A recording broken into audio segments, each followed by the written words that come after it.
Jadi Ian Subriabe ini adalah pemain yang memang dia sangat instrumental bagi Argentina pada kualifikasi Piala Dunia di bawah usia 17 tahun yang sekarang berlangsung di Guayaquil di Ekuador. Kita tahu bahwa Argentina di situ lolos bersama dengan 6 tim lainnya yang bermain dalam heksagonal atau setengah kompetisi.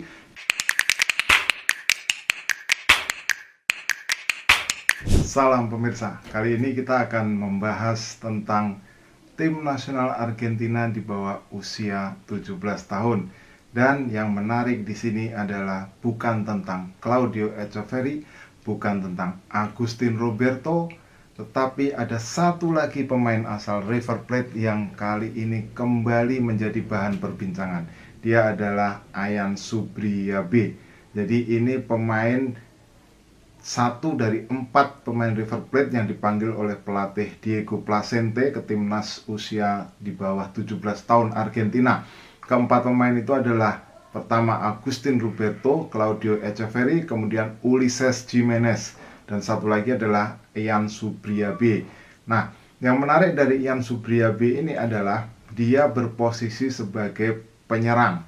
Jadi kalau melihat pola 4-2-3-1 dari apa yang dipasang oleh Diego Placente selama ini, ada 4 penyerang di belakang satu striker utama. Nah, striker utama ini dia adalah Agustin Roberto. Nah, di belakang dia itu adalah Claudio Echeverri. Sementara di posisi sebelah kirinya itu adalah Santiago Lopez dan di kanan itu adalah Ian Subriabe. Nah, 3 pemain diantaranya berasal dari River Plate. River Plate berusaha untuk membentengi ketiga pemain ini dengan harga yang sangat mahal. Tujuannya adalah agar mereka tidak diambil dengan murah oleh klub-klub dari Eropa.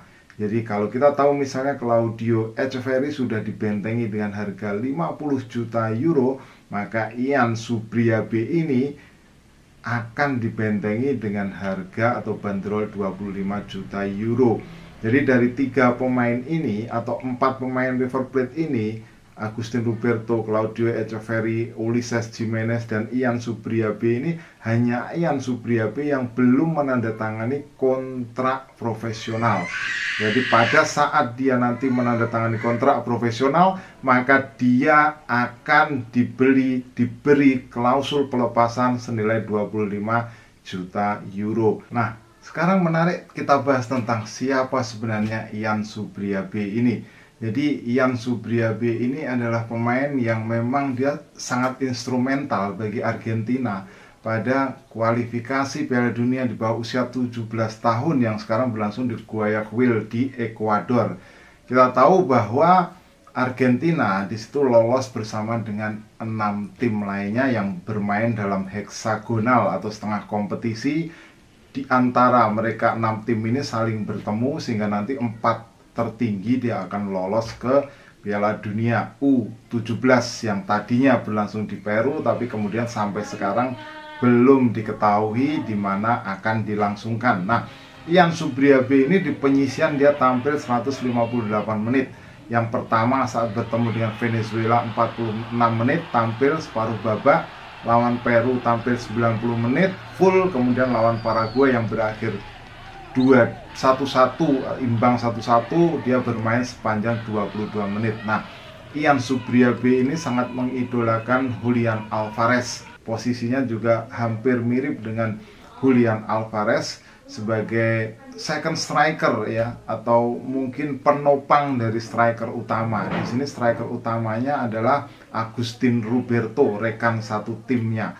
Nah, dia mengidolai Julian Alvarez, kemudian dia mendapatkan klausul pelepasan 25 juta euro, tapi masih ada satu sedikit kendala di mana River Plate harus membayar persenan ya untuk klub asalnya Comodoro Rivadavia. Ini klub asalnya yang membesarkan dia sebelum datang ke Monumental Stadium atau kandang River Plate pada usia 8 tahun. Nah, di usia itu, semuda itu, dia sudah membela River Plate dalam El Super Clasico. Itu adalah sebuah pertemuan penting melawan Boca Juniors.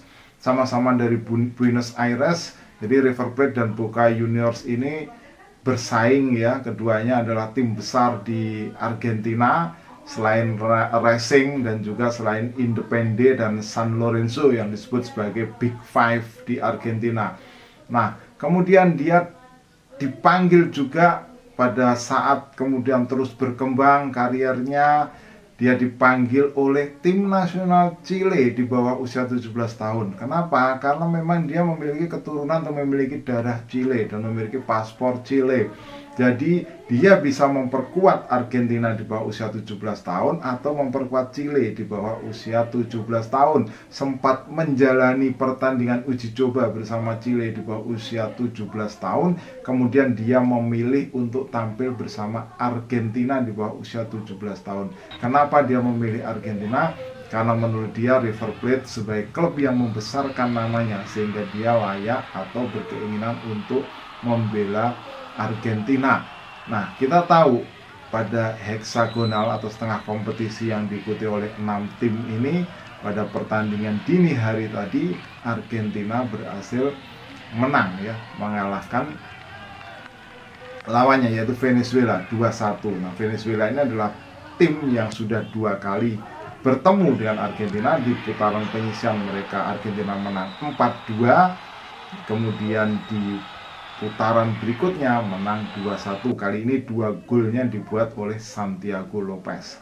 Santiago Lopez ini adalah pemain yang bukan berasal dari River Plate. Dari 4 penyerang, 3 dari River Plate, satu-satunya yang bukan berasal dari River Plate ini adalah Santiago Lopez yang membuat gol ke gawang Independiente, yang berasal dari Independiente, dan mencetak 2 gol kemenangan ke gawang Venezuela. Total sudah 3 gol yang dibuat oleh Santiago Lopez, dan kita lihat betapa tajamnya lini serang Argentina karena Etcheverry juga banjir gol, dan begitu juga Agustin Roberto dan Ian Subriabe ini juga tidak kalah matangnya dia sebagai pengatur serangan. Jadi Argentina setelah di pertandingan sebelumnya melawan Chile menang 2-0, pertandingan kedua menang 2-1 melawan Venezuela. Berikutnya mereka akan bertemu dengan Paraguay yang bermain imbang 1-1 sebelumnya di putaran penyisihan, dan diikuti dengan partai melawan tuan rumah Ekuador dan juga melawan tim besar Amerika Selatan lainnya yaitu Brazil. Brazil ini akan ditemui pada pertandingan terakhir. Nah, terhadap begitu banyaknya bintang atau 4 bintang yang dimiliki oleh River Plate ini, memang ekspektasinya sangat tinggi ya. Banyak yang menyebut bahwa Argentina ini tidak perlu khawatir di masa depan karena mereka sudah memiliki pemain-pemain bintang hebat yang bisa menjadi cadangan bagi era sekarang. Nah, Martin Demichelis tentu khawatir ya terhadap situasi itu. Jadi dia berkata bahwa rendahkan dulu ekspektasinya.